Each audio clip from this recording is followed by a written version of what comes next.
ಎಲ್ರಿಗೂ ನಮಸ್ತೆ. ನನ್ನ ಹೆಸರು ಹಾಲೇಶ್ ಲೋಕೂರ್ ಅಂತ. ನಾನು ಮೂಲತಃ ಬೆಳಗಾವಿ ಜಿಲ್ಲೆ ಹತ್ತನೇ ತಾಲೂಕಿನ ಅವರಕೊಡ ಗ್ರಾಮದವನು. ನಾನು ಸಿನಿಮಾ ರಂಗಕ್ಕೆ ಪ್ರವೇಶ ಮಾಡಿ ನಟ ನಿರ್ದೇಶಕನ ಆಗಬೇಕಂತ ಆಸೆ ಇಟ್ಕೊಂಡು ಆದರ್ಶ ಎಂಬ ಫಿಲ್ಮ್ ಇನ್ಸ್ಟಿಟ್ಯೂಟಿಗೆ ಸೇರಿಕೊಂಡೆ. ಅಲ್ಲಿ 1.5 ವರ್ಷ ಟ್ರೈನಿಂಗ್ ಮಾಡಿ ಅಲ್ಲಿಂದ ನಾನು ಅವಕಾಶಗಳಿಗೋಸ್ಕರ ತಿರುಗಾಡಿದೆ. ಅದಾದಮೇಲೆ ನನಗೆ ಸಣ್ಣ ಪುಟ್ಟ ಅವಕಾಶಗಳು ಸಿಕ್ತು. ಪಿ ಶಶಾದ್ರಿ ಅವ್ರ ಹತ್ರ ನಾನು ಅಸಿಸ್ಟೆಂಟಾಗಿ ಕೆಲಸ ಮಾಡಿಕೊಂಡು, ನಾಗತಿಹಳ್ಳಿ ಚಂದ್ರಶೇಖರ್ ಅವ್ರ ಹತ್ರ ಸೆಟ್ ಬಾಯ್ ಆಗಿದ್ದುಕೊಂಡು, ಆಮೇಲೆ ಲೈಟ್ ಮ್ಯಾನ್ ಆಗಿ ಸಿನಿಮಾ ಇಂಡಸ್ಟ್ರಿಗೆ ಕಾಲಿಟ್ಕೊಂಡು ಸುಮಾರು ಒಂದು 12 ವರ್ಷ, ಇಲ್ಲಿಗೆ ಪ್ರೆಸೆಂಟಿಗೆ 12 ವರ್ಷ ಆಯಿತು. ಈ ಜರ್ನಿನ ಹಂಗೆ ಕಂಟಿನ್ಯೂ ಮಾಡ್ಕೊಂಡು ಬಂದಿದ್ದೀನಿ. ಸೊ ಈ ಜರ್ನಿಯಲ್ಲಿ ನಾನು ವಾಪಸ್ ಈಗ ಲಾಕ್ಡೌನ್ ಆದಮೇಲೆ ಊರಿಗೆ ಹೋಗಿ ನನಗೆ ವಾಪಸ್ ಬೆಂಗಳೂರಿಗೆ ಬರದೇ ಇರತಕ್ಕಂಥ ಪರಿಸ್ಥಿತಿ ಬಂದಾಗ ನನ್ನ ಕನಸನ್ನ ನನಸು ಮಾಡ್ಕೋಬೇಕು, ನಾನು ಸಿನಿಮಾ ಮಾಡಲೇಬೇಕು ಅಂತ ಪಣ ತೊಟ್ಟು ನಮ್ಮೂರಲ್ಲೇ ಇದ್ಕೊಂಡು ನನ್ನ ಗೆಳೆಯರನ್ನೆಲ್ಲ ಇಟ್ಕೊಂಡು ಒಂದು ಒಳ್ಳೆ ತಂಡ ಕಟ್ಟಿದೆ. ಕತೆ ಬಂಡ್ಕೊಂಡು ಸಿನಿಮಾನ ರಚನೆ ಮಾಡೋಣ, ಶೂಟ್ ಮಾಡೋಣ ಅಂತ ಗ್ಯಾಪಲ್ಲೇ ಹೋಗಿ ಇರೋ ದುಡ್ಡನ್ನು ಕೂಡಿಟ್ಟು ಸಿನಿಮಾ ಮಾಡ್ತಾ ಬಂದೆ. ಈ 3 ವರ್ಷದ ಸತತ ಪ್ರಯತ್ನ ಫೈನಲಿ ಇವತ್ತು ರತ್ನಾಪುರ ಸಿನಿಮಾ ರೆಡಿಯಾಗಿ ಒಂದು ಹಂತಕ್ಕೆ ಬಂದು ನಿಂತಿದೆ. ಆದಷ್ಟು ಬೇಗ ಇನ್ನೇನು ಸಿನಿಮಾ ರಿಲೀಸ್ ಆಗುತ್ತೆ. ತಾವೆಲ್ಲ ಒಂದು ಒಳ್ಳೆ ರೀತಿ ಸಪೋರ್ಟ್ ಮಾಡಿ ನಮ್ಮಂಥ ಹೊಸೊಬ್ಬರನ್ನ ಬೆಳೆಸಿ ಹರಿಸಿ ಅಂತ ಕೇಳ್ಕೊತೀನಿ ಸರ್. ನಾನು ಅದೇ ಒಂದು ನಮ್ಮ ಉತ್ತರ ಕರ್ನಾಟಕದಲ್ಲಿ ಒಂದು ಜಾನಪದ ಅನ್ನೋದು ಭಾಳ ಫೇಮಸ್ಸು. ಆ ಸತ್ಯ ಎಷ್ಟಿದೆ ಅಂದರೆ, ಜಾನಪದ ಅನ್ನೋದು ನೋಡಿ ಜನರ ಬಾಯಿಂದ ಬಂದಿರೋದಕ್ಕೆ ನಾವು ಜಾನಪದ ಅಂತ ಕರಿತೀವಿ. ಆ ಜನರಿಗೆ ಗೊತ್ತಿರೋ ಕಥೆಯನ್ನೇ ನಾನು ಸಿನಿಮಾದಲ್ಲಿ ತೋರಿಸಿದಾಗ ಇನ್ನೂ ಹತ್ತಿರಕ್ಕೆ ಹೋಗ್ತೀನಿ. ಸಿನಿಮಾಟಿಕ್ ಸ್ಕೋಪಲ್ಲಿ ನಾನು ಏನು ಮಾಡ್ಬೋದು ಅನ್ನೋದು ವಿಚಾರ ಮಾಡಿದಾಗ ಆ ಭಂಡಾರದ ಮಹತ್ವ ಆಗಿರ್ಬೋದು, ಅಲ್ಲಿ ನಡೆಯೋ ಆಚಾರ ವಿಚಾರಗಳಾಗಿರ್ಬೋದು, ಯಾವುದೇ ರೀತಿಯಾದ ಒಂದು ಮನೆಗೂ ಮುಟ್ಟಬೇಕು ಅನ್ನೋದು ಇದೆಯಲ್ಲ, ಆ ಥರ ಕಾನ್ಸೆಪ್ಟನ್ನ ನಾನು ಮಾಡಿಕೊಂಡು ಯುನಿಕ್ಕಾಗಿ ವಿಚಾರ ಮಾಡಿದಾಗ ನನಗೆ ಹೊಳೆದಿದ್ದೆ ರತ್ನಾಪುರ. ಈ ಸಬ್ಜೆಕ್ಟ್ನ ಈ ಟೈಟಲ್ ಇಟ್ಕೊಂಡು ಭಂಡಾರದ ಮಹತ್ವವನ್ನು ಮತ್ತು ಉತ್ತರ ಕರ್ನಾಟಕದ ಸೊಗಡಿನ ಮಣ್ಣಿನ ಕಥೆಯನ್ನು ಹೇಳೋಕ್ಕೆ ಪ್ರಯತ್ನ ಮಾಡ್ಬೇಕಂತ ಹೊರಟೆ. ಆ ಟೈಮಲ್ಲಿ ಹಿಂಗೆ ನಮ್ಮ ಸ್ನೇಹಿತರೆಲ್ಲ ಸೇರಿಕೊಂಡು ಸ್ಕ್ರಿಪ್ಟ್ ರಚನೆ ಮಾಡ್ತಾ ಮೊದಲು ಫೀಮೇಲ್ ಓರಿಯೆಂಟೆಡ್ ಆಗಿ ಸಬ್ಜೆಕ್ಟ್ ತೊಗೊಂಡು ಹೋಗಿದ್ದೆ. ಅದಾದಮೇಲೆ ಮುಂದೆ ಬರಿತಾ ಮತ್ತೆ ಅದು ಮೇಲ್ ವರ್ಷನ್ ಆಗ್ತಾ ಹೋಯಿತು. ದೇವರು ದೈವ ಅಂತ ಈ ಥರ ವಿಚಾರ ಮಾಡಿದಾಗ ಮತ್ತೊಂದು ಹಂತಕ್ಕೆ ಹೋಯಿತು. ಸೊ ಹೀಗಾಗಿ ಸಿನಿಮಾ ರತ್ನಾಪುರ ಭಂಡಾರ ನಿಧಿಯಾಗಿ ನಿಂತಿದೆ ಸರ್. ಸರ್ ಸಿನಿಮಾ ಬಂದು ಒಂದು ಎಂಟರ್ಟೈನ್ಮೆಂಟ್ ಆಗಿರುತ್ತೆ. ಹಾಡುಗಳೆಲ್ಲ ಕೇಳಿದಿರಿ, ನಿಮಗೆಲ್ಲ ಇಷ್ಟ ಆಗಿದೆ ಅನ್ಕೋತೀನಿ. ಒಂದು ಮನೋರಂಜನಾತ್ಮಕ ಉತ್ತರ ಕರ್ನಾಟಕ ಭಾಷೆಯ ಕತೆ ಮತ್ತು ಅಲ್ಲಿ ನಡೆಯೋ ಕೆಲವು ವಿಚಾರಗಳನ್ನು ಸಿನಿಮಾಗೆ ಜನರಿಗೆ ತೋರಿಸ್ಬೇಕು ಅನ್ನೋದು ಒಂದು ಕುತೂಹಲ. ಫಸ್ಟ್ ಆಫ್ ಆಲು ಒಂದು ಸಸ್ಪೆನ್ಸ್ ಥ್ರಿಲ್ಲರ್ ಮಾದರಿಯ ಸಿನಿಮಾನ, ನೈಜ ಘಟನೆಗಳನ್ನು ಮತ್ತು ಈಗ ಪ್ರೆಸೆಂಟ್ ನಮ್ಮ ನಾರ್ತ್ ಕರ್ನಾಟಕದಲ್ಲಿ ಮನೆಗೂ ಗೊತ್ತಿರೋ ಕತೆ ಅಂತ ಹೇಳಿದ್ನಲ್ಲ, ಹಾಗಾಗಿ ಅದೆಲ್ಲ ಜನಗಳಿಗೆ ಸಿನಿಮಾದಲ್ಲಿ ನೋಡೋ ಮಜಾ ಚೆನ್ನಾಗಿರುತ್ತೆ ಅಂತೇಳ್ಬಿಟ್ಟು ಒಂದು ಎಂಟರ್ಟೈನ್ಮೆಂಟ್ ಇಟ್ಕೊಂಡು ಸಿನಿಮಾ ಮಾಡ್ತಾಯಿದ್ದೀವಿ ಸರ್.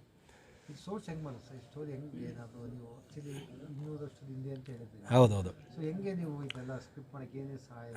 ಅದೇ ಸರ್, ನಾನು ಕತೆ ಬರೆಯುವಾಗ ನನಗೆ ಈ ಕೆಲವೊಂದು ಇತ್ತೀಚೆಗೆ ಸಿನಿಮಾಗಳ ನೋಡಿದಾದ್ಮೇಲೆ ಒಂದು 6 ವರ್ಷದಿಂದ ಸಿನಿಮಾ ನೋಡ್ಕೊಂಡು ಬಂದಾಗ ನನ್ನದೊಂದು ವಿಚಾರ ಏನಿದೆ ಅಂದರೆ, ಈ ಜರ್ನಿ ಮಾನವನ ಜರ್ನಿ ಹೆಂಗಿದೆ ಅಂದರೆ ಒಂಥರ ರಿವರ್ಸ್ ಸೈಕಲ್ ಸರ್. ಇವತ್ತು ನೀವು ಇದೆಲ್ಲ ಏನು ಮಾಡ್ತಾಯಿದ್ದೀವಿ, ಇದು ಪ್ರೆಸೆಂಟ್ ನಾವು ಮಾಡ್ತಾಯಿದ್ದೀವಿ ಅಂದ್ಕೊಳ್ಳೋದು ದೊಡ್ಡ ತಪ್ಪು ಸರ್. ಇದು ಯಾವುದೋ ಒನ್ಸ್ ಅಪಾನ್ ಎ ಟೈಮ್ ಆಗಿತ್ತು, ಹಿಂದೆ ನಡೆದಿತ್ತು, ಆ ಕಾರಣದಿಂದ ಇವತ್ತಿದು ಆಗ್ತಾಯಿದೆ ಅನ್ನೋದು ನನ್ನ ನಂಬಿಕೆ. ಯಾಕಂದರೆ ಹಿಂದೆ ಒಂದು ಇತ್ತು ಅನ್ನೋದು ಎಷ್ಟು ಸತ್ಯನೋ ಮುಂದೆ ಆಗೋದು ಕೂಡ ಅಷ್ಟೇ ಸತ್ಯ. ಈ ಥಾಟಲ್ಲಿ ನಾನೇನು ಮಾಡಿದೆ, 200 ವರ್ಷ ಹಿಂದೆ ಅಂದರೆ ನಮ್ಮ ತಾತ ಅಜ್ಜಿಗಳಿರ್ತಕ್ಕಂಥ ಕಾಲದಲ್ಲಿ ಲೈಟ್ ಇರೋ ದಿನಮಾನಗಳಲ್ಲಿ ಚಿಮ್ನಿ ಮೇಲೆ ಜೀವನ ಮಾಡಿದ್ರು ಸರ್.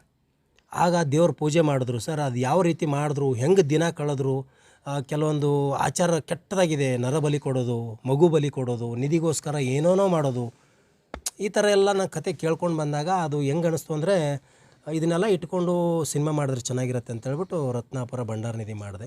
ಅದು ಇವಾಗ ಈ ಹಂತಕ್ಕೆ ಬಂದಿದೆ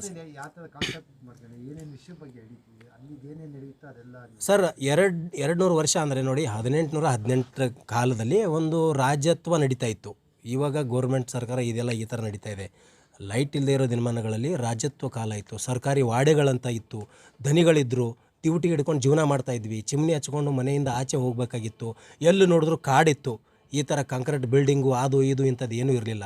ಸೊ ಆ ಕಾಡಲ್ಲಿ ಜೀವನ ಮಾಡೋದಿತ್ತಲ್ಲ, ಅದು ಒಂದು ಥರ ವಿಚಿತ್ರ ಜೀವನ ಅಂತ ನನ್ನ ಕಲ್ಪನೆ ಆಧಾರಿತವಾಗಿ ನಾನು ಹೆಂಗೆ ಮಾಡಿರ್ಬೋದು ನಮ್ಮ ಅಜ್ಜ ಅಂತೇಳಿ ತಿಳ್ಕೊಂಡು ಅದನ್ನು ಇಮ್ಯಾಜಿನೇಷನ್ ಮಾಡ್ತಾ ಬರೆದಾಗ ಹುಟ್ಟಿದ್ದು ರತ್ನಾಪುರ ಭಂಡಾರ ನಿಧಿ ಸರ್. ನೀವು ಹೇಳಿರಿ 1818 ನಡೆಯೋ ಕತೆ ಅಂತ. ನೀವು ಶೂಟಿಂಗ್ ಸಮೇತ ಸೇಮ್ ಅದೇ ಸ್ಪಾಟಲ್ಲೇ ಮಾಡಿದ್ರಿ? 100% ಸರ್. ನನಗೆ ಹೆಮ್ಮೆ ಪಡ್ತಕ್ಕಂಥ ವಿಚಾರ ಇನ್ನೊಂದು ಹೇಳ್ತೀನಿ. ಅದೇ ಹೇಳ್ದಲ್ಲ, ನಮ್ಮ ಅಥಣಿಯಿಂದ ಮಹಾರಾಷ್ಟ್ರ ಗಡಿ ಭಾಗ ಇವತ್ತಿಗೂ 300 ವರ್ಷಗಳ ಹಿಂದಿನ ರಾಜವಾಡ ಮನೆತನ ಇದೆ ಸರ್.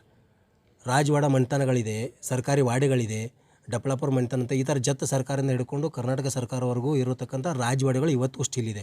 ಆ ಜಾಗದಲ್ಲಿ ಹೋಗಿ ವಾರಾನುಗಟ್ಟಲೆ ಕೆಲಸ ಮಾಡಿ ನೈಟೆಲ್ಲ ಶೂಟ್ ಮಾಡಿ ಅಲ್ಲೇ ಸ್ಟೇ ಆಗಿ ಆ ವಾಡೆನೇ ಆ್ಯಸ್ ಯೂಸ್ವಲ್ ಯೂಸ್ ಮಾಡಿದ್ದೀವಿ.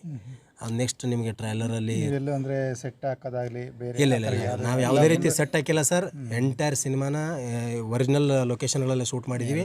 ಆಲ್ಮೋಸ್ಟ್ ಎಲ್ಲ ಫಾರೆಸ್ಟಲ್ಲಿ ನಡೆಯೋದ್ರಿಂದ ನನಗೆ ಯಾವುದೇ ರೀತಿ ಸೆಟ್ ಹಾಕೋ ಅವಶ್ಯಕತೆ ಇರಲಿಲ್ಲ ಸರ್. ಈಗ ಇನ್ನೊಂದು ನೀವು ಹೇಳಿದ್ರೆ ಯಾವುದೇ ಲೈಟಿಂಗ್ಸ್ ಯೂಸ್ ಮಾಡಿಲ್ಲ ಅಂತ. ನಿಜ ನಿಜ ನೈಟ್ ಟೈಮ್ ಶೂಟಿಂಗ್ ಅಂದರೆ ನಿಮಗೆ ಗೊತ್ತು ಎಷ್ಟು ಕಷ್ಟ ಅಂತ. ಅದು ಯಾವ ಥರ ನಿಮಗೆ ಅನುಭವ? ಸರ್, ನನ್ನ ಟೀಮಲ್ಲಿ ನಮ್ಮ ಫ್ರೆಂಡ್ಸ್ ಎಲ್ಲ ಏನು ಮಾಡ್ತಿದ್ರು ಅಂದರೆ ಒಂದು 50ರಿಂದ 60 ಡ್ಯೂಟಿಗೆ ಹಚ್ಚಿಬಿಡೋರು ಸರ್. ಒಬ್ಬ ಡೀಸೆಲ್ ತರೋಕ್ಕೆ ಕ್ಯೂ ಹಚ್ಚಿಬಿಡೋನು, ಗಾಡಿ ತೊಗೊಳ್ದು ಹೋಗಿ ಡೀಸೆಲ್ ತರೋದವನು. ಡೀಸೆಲ್ ಆಗ್ತಿದ್ದೆ ಅಂದರೆ ಇಮಿಡಿಯೇಟ್ ರೆಡಿ ಇರ್ತಿದ್ದ. ಸೊ ಈ ಥರ ಪರ್ ಡೇ ಒಂದು 5,000 ರೂಪಾಯಿ ಬರೀ ಡೀಸೆಲ್ ತರಿಸಿದ್ದೀವಿ ಸರ್. ಸ್ಪ್ರೇ ಮಾಡೋದು ಡ್ಯೂಟಿಗೆ ಆನ್ ಮಾಡೋದು, ಸ್ಪ್ರೇ ಮಾಡೋದು ಡ್ಯೂಟಿಗೆ ಆನ್ ಮಾಡೋದು. ಸೊ ಈ ಥರ ಮಾಡಿ ಮಾಡಿ ಮಾಡಿ ಆ ಲೈಟ್ ಡ್ಯೂಟಿಗೆ ಬೆಂಕಿ ಬೆಳಕಿದೆಯಲ್ಲ ಅದ್ರ ಮುಂದೆ ಯಾವ ಲೈಟು ದೊಡ್ಡದಲ್ಲ ಸರ್ ನನಗೆ ತಿಳಿದ ಮಟ್ಟಿಗೆ. ಎಲ್ಲ ಕಾಡಲ್ಲಿ ಬೆಂಕಿ ಹಚ್ಚಬೇಕಾದ್ರೆ ಅದು ಆ ಥರ ಬಂದು ಯೂಸ್ ಆಗಿದೆ ಅಷ್ಟೇ. ಹೌದು ಹೌದು. ಬಿಫೋರ್ ವರ್ಕ್ಶಾಪ್ ಮಾಡಿದ್ದೆ ಸರ್. ನಮ್ಮ ನನ್ನೊಂದು ಶಾಪ್ ಇತ್ತು, ಅದೇ ಆಪ್ರೇಟರ್ ಆಗಿದ್ದೆ ಅಂತ ಹೇಳಿದ್ನಲ್ಲ, ಅದ್ರ ಪಕ್ಕದಲ್ಲೇ ಒಂದು ಸ್ಕೂಲ್ ಇತ್ತು ನಮ್ಮ ಒಬ್ಬರು ಫ್ರೆಂಡ್ದು. ಆ ಸ್ಕೂಲಲ್ಲಿ ಡೇ ಆ್ಯಂಡ್ ನೈಟ್ ಡ್ಯೂಟಿಗೆ ಹಚ್ಕೊಂಡು ವರ್ಕ್ಶಾಪ್ ಮಾಡ್ತಿದ್ವಿ ನಾವು. ಹಿಂಗೆ ಡ್ಯೂಟಿಗೆ ಹಿಡ್ಕೋಬೇಕು, ಈ ಥರ ಕಾಡಲ್ಲಿ ನಡ್ಕೊಂಡು ಹೋಗ್ಬೇಕು, ಈ ಬೆಳಕು ಹಿಂಗೆ ಬೀಳಬೇಕು ಅಂತ ಈ ಥರ ಎಲ್ಲ ಮಾಡ್ಕೊಂಡು ರಿಹರ್ಸಲ್ ಮಾಡ್ಕೊಂಡು ಎಲ್ಲ ಕಲಾವಿದ್ರು ಎಷ್ಟರ ಮಟ್ಟಿಗೆ ರುಬ್ಬಬೇಕಾದ್ರೆ ರುಬ್ಬಿ ಕೆಲಸ ತೆಗ್ಸಿದ್ದೀನಿ ಸರ್. ಎಷ್ಟು ಗಂಟೆಗಳ ಮೂವಿ ಇದು ಸರ್? ಇದು 2 ಅವರ್ 16 ನಿಮಿಷ ಆಗಿದೆ ಸರ್. ಫೈನಲ್ ಡ್ಯೂರೇಷನ್ ನಾನು ಶೂಟ್ ಮಾಡಿದ್ದು ಓವರಾಲ್ 4 ಅವರ್ ಆಗಿತ್ತು. ಆಮೇಲೆ ನಾನು ಸಚಿನ್ ಶೆಟ್ಟರು ಎಡಿಟಿಂಗ್ ಮಾಡ್ಬೇಕಾದ್ರೆ ಡೇ ಆ್ಯಂಡ್ ನೈಟ್ ವರ್ಕ್ ಮಾಡಿ ತಲೆ ಕೆಟ್ಟು ಕೆರೆ ಹಿಡಿದಾಗ ಅದನ್ನೆಲ್ಲ ಡಿಲೀಟ್ ಮಾಡಿ ಮಾಡಿ ಮಾಡಿ ಇನ್ನೂ ಇದರಲ್ಲಿ ಪೊಲೀಸ್ ಎಪಿಸೋಡೆಲ್ಲ ತುಂಬ ಸಸ್ಪೆನ್ಸ್ ಥ್ರಿಲ್ಲರ್ ಹೋಗ್ತಾಯಿತ್ತು. ಹೆಂಗೆ ಬಲಿ ಬೀಳ್ತಾ ಇದ್ದಾವನ ಈ ಥರ ಎಲ್ಲ ಹೋಗ್ತಾಯಿದೆ. ಅದೆಲ್ಲ ಬೇಡ ಅಂತ ತೆಗೆದಾಕಿ 2 ಅವರ್ 16 ನಿಮಿಷಕ್ಕೆ ಲಾಕ್ ಮಾಡಿದ್ದೀನಿ ಸರ್. ಫೈನಲ್ ಮೂವಿ ಇದು ಯಾವ ಥರ ಮೂವಿ ಅಂತೀರಾ? Like action movie, thriller movie? So sir, ಇದು ಆ್ಯಕ್ಷನು ಇದೊಂಥರ ಸಸ್ಪೆನ್ಸ್ ಥ್ರಿಲ್ಲರಲ್ಲಿ ಹೋಗುತ್ತೆ ಸರ್. ಫೈನಲ್ ಬರ್ತಾ ಬರ್ತಾ ನಿಮಗೆ ಡಿವೈನ್ ಎನರ್ಜಿ ಕೊಡುತ್ತೆ. ಒಂಥರ ಗೂಸ್ ಬಂಪ್ಸ್ ಅಂತ ಹೇಳ್ಬೋದು ನಿಮಗೆ. ಅದು ದೇವ್ರ ಎಪಿಸೋಡೆಲ್ಲ ಬಂದಾಗ ಭಾಳ ಮಜವಾಗಿರ್ತದೆ ಆ ಸೌಂಡಿಂಗಲ್ಲಿ. ಯಾವಾಗ ಪ್ಲ್ಯಾನ್ ಮಾಡಿದ್ರಿ ಸರ್, ಈ ಮಂತ್ ಎಂಡಿಂಗ್ ಅಷ್ಟೊತ್ತಿಗೆ ಅನೌನ್ಸ್ ಮಾಡ್ತೀನಿ ಸರ್, ಅಧಿಕೃತವಾಗಿ ಅನೌನ್ಸ್ ಮಾಡ್ತೀನಿ.